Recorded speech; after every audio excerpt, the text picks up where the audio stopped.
President Trump ने अब एक नया इंकशाफ किया कि ऑपरेशन सिंदूर के दौरान भारत के 7 नहीं बल्कि 8 तैयारे तबाह हुए हैं। 8वां तैयारा अगरचे मुकम्मल तबाह नहीं हुआ लेकिन शदीद जख्मी हो गया। सुने जरा प्रेसिडेंट ट्रंप भारत की अस्करी ताकत का किस तरह से मजाक उड़ा रहे हैं। Pakistan and India, you know, I was in the midst of a trade deal with both of them. And then I read on the front page of a certain newspaper, I said, I don't know, mention the newspaper because it's usually fake news, but I heard they're going to war. 7 planes were shot down. An 8th was really badly wounded, but 8 planes were shot down essentially. And दूसरी तरफ Istanbul में पाक अफगान मुज़ाकरात का तीसरा round शुरू हो चुका है, जिसमें दोनों ममालिक के इंटेलिजेंस हुकाम शिरकत कर रहे हैं और पाकिस्तान अपने बुनियादी मुतालबे से 1 इंच पीछे नहीं हटा कि काबुल इंतजामिया टीटीपी और बीएलए के दहशतगर्दों की सरपरस्ती बंद करे और इनके खिलाफ कार्रवाई करे। पाकिस्तान के पास नाकाबिल तरदीद शवाहिद हैं कि दहशतगर्दी के इस खेल में अफगान तालिबान और टीटीपी दोनों एक दूसरे के मुआवन और मददगार हैं। आप अपनी स्क्रीन पे अफगान इमारत इस्लामी के डिप्टी डायरेक्टर अताउर रहमान आबिद का इंटेलिजेंस चीफ का नाम लिखा गया खत देख सकते हैं। इस खत में कलअदम टीटीपी के कमांडर अबू बकर उर्फ उमर आफरीदी को इसके 25 साथियों समेत बाजोड़ में दाखिल करने की हिदायत दी गई हैं। तो काबुल इंतजामिया के डिप्टी डायरेक्टर ने अपने इस खत में कुन्नड़ के इंटेलिजेंस चीफ को हिदायत की है कि उमर आफरीदी हमारा बाएतमाद साथी है, इसी सरहद पार करने में इसकी मदद और मुआवनत की जाए।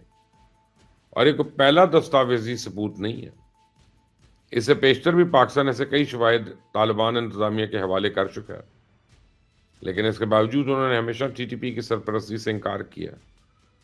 तो पाकिस्तान ने आज तक अफगानिस्तान से आने वाले जितने दहशतगर्द और खुदकश बमबारों को जिंदा गिरफ्तार किया है, वो सब एक ही कहानी सुनाते हैं कि उन्हें टीटीपी ने दहशतगर्दी के लिए भर्ती किया और अफगानिस्तान में टीटीपी को काबुल इंतजामिया की मुकम्मल सरपरस्ती हासिल है। अगर हिंदुस्तान ने पाकिस्तान पे कोई हमला किया तो पाकिस्तान जो है, मैं आपको बताऊं, आप ये भूल जाएं दिल्ली और बेंगलोर वगैरह को, चेन्नई को, सबसे पहले तो अंबानी की जो पावर प्लांट है उसको उड़ाया जाएगा।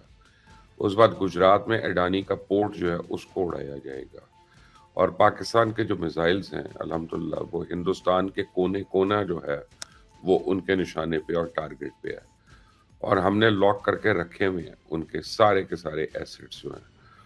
2 फुलझड़ियों की देर है, और उस बाद ये शाइनिंग इंडिया जो है ना, इंडिया रूइंस में तब्दील हो जाएगा, ये मैं आपको गारंटी कर रहा हूँ, पाकिस्तान से अगर उन्होंने पंगा लिया तो। रियासत अली फैसलाबाद से कहते हैं, सर आपका तलफ़्फ़ुज़ बहुत अच्छा है।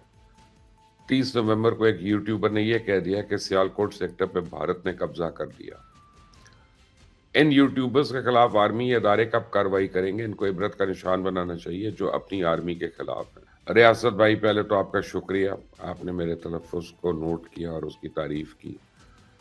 दूसरी चीज़ ये है कि एक यूट्यूबर नहीं है, ऐसे पता नहीं कितने यूट्यूबर्स हैं, और एक्शन तो होना चाहिए इनके ऊपर, लेकिन सबसे पहला एक्शन तो आपको और मुझे करना है ना कि हम ऐसे लोगों को बॉयकॉट करें, हम यूट्यूब पे कंप्लेंट्स डालें इनके वीडियोस को रिजेक्ट करें, तो उससे भी इनको फ़र्क पड़ना शुरू हो जाएगा। सैयद अली हैं जेलम से, आपका वीडियो बहुत शौक से देखता हूँ, आप जो भी वीडियो बनाएं इस मोदी को ज़रूर इसका असल चेहरा दिखाया करें। देखिए मोदी जो है ये एक झूठा आदमी है, और झूठा तो लफ्ज़ ही नहीं है, इंतहाई झूठा है।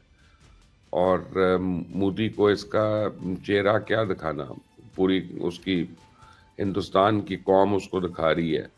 लेकिन मैं हैरान हूँ कि इंडियंस वैसे तो बड़े सियाने हैं, आप अगर इंडियंस को मिलें कहीं पे बाहर, या आपका इनसे टाकरा हो या आपकी मुलाकात हो, तो यू विल फाइंड के बड़े इंटेलिजेंट लोग हैं, बड़े शार्प लोग हैं, और अपने नफ़ा नुकसान अच्छी तरह पहचानते हैं। फिर पता नहीं है इस तरह के लोग जो झूठ बोलने वाले हैं वो इन इंडियंस को कैसे इतने मैस लेवल पे इतने लंबे अरसे के लिए बेवकूफ़ बना लेते हैं, ये बात मुझे भी आज तक समझ नहीं आई है। मरियम नवाज़ ने औसत आमदन वाले तबके की इस ज़रूरत को मद्देनज़र रखते हुए अपनी छत अपना घर स्कीम लॉन्च की।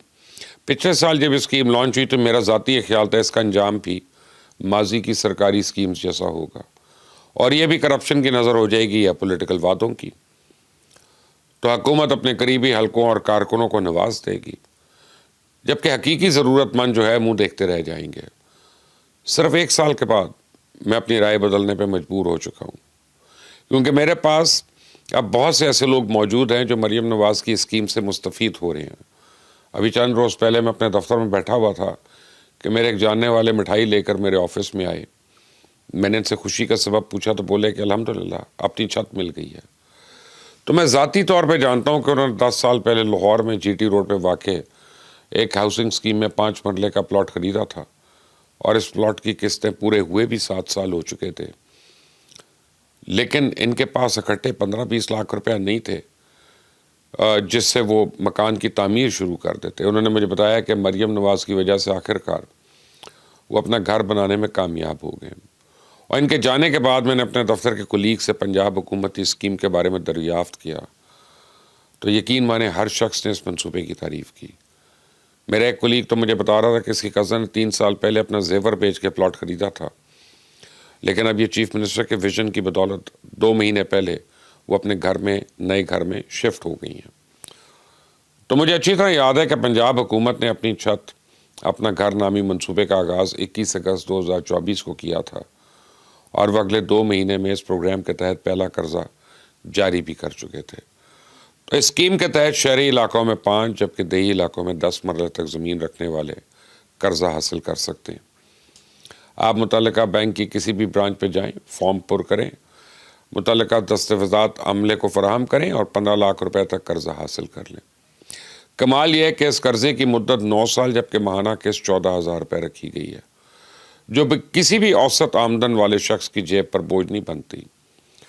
تو میرے ذہن میں بار بار ایک سوال آ رہا تھا، کیا یہ اسکیم کرپشن فری ہے یا اس سے بھی مال پانی چل رہا ہے؟ کیونکہ ماضی میں تو نواز شریف نے لوگوں کو روزگار فراہم کرنے کے لیے ایک پیلی ٹیکسی اسکیم لانچ کی تھی۔ میں لاہور میں بہت سے ایسے لوگوں کو جانتا ہوں جنہوں نے اسکیم کا ناجائز طور پہ استعمال کیا۔ لوگوں نے کیا یہ کہ بینکوں سے آسان شرائط پہ وہ پیلی ٹیکسی حاصل کی اور پھر ان گاڑیوں کو ذاتی استعمال میں لے آئے، ان کو پینٹ وینٹ کر کے دوسرے رنگ پہ کر دیا۔ تو ایسے لوگوں کو نہ صرف بہت سارے حقداروں کی انہوں نے حق تلفی کی، بلکہ ایک اچھی بھلی اسکیم کا بیڑا غرق بھی کیا۔ تو میں نے اپنے اس خدشے کا اظہار ایک سینئر رپورٹر سے کیا۔ انہوں نے مجھے بتایا کہ مریم نواز نے نواز شریف کے تجربے سے سیکھا ہے، اور اپنی چھت اپنا گھر اسکیم کے تحت لیا گیا قرضہ آپ کسی اور کام کے لیے استعمال کر ہی نہیں سکتے۔ ہوتا یوں ہے کہ بینک سب سے پہلے اس بات کی تصدیق کرتا ہے کہ آپ کے پاس اپنا پلاٹ موجود ہے بھی یا نہیں۔ اس کے بعد آپ کو 2 قسطوں میں رقم فراہم کرتا ہے۔ پہلی قسط آپ کو مکان کی بنیادیں بنانے اور دیواریں کھڑی کرنے کے لیے ملتی ہیں، اور اس بعد بینک کا نمائندہ موقع پہ آ کے وزٹ کرتا ہے، آڈٹ کرتا ہے، اور تسلی کے بعد آپ کو دوسری قسط جاری کر دیتا ہے، جس سے آپ لینٹر اور پلسٹر وغیرہ اور باقی کا کام فنش کا کروا لیتے ہیں۔ یوں مرحلہ وار قرضہ ملنے کا فائدہ یہ ہے کہ اب کوئی بھی شخص کسی حقدار کی حق تلفی نہیں کر سکے گا۔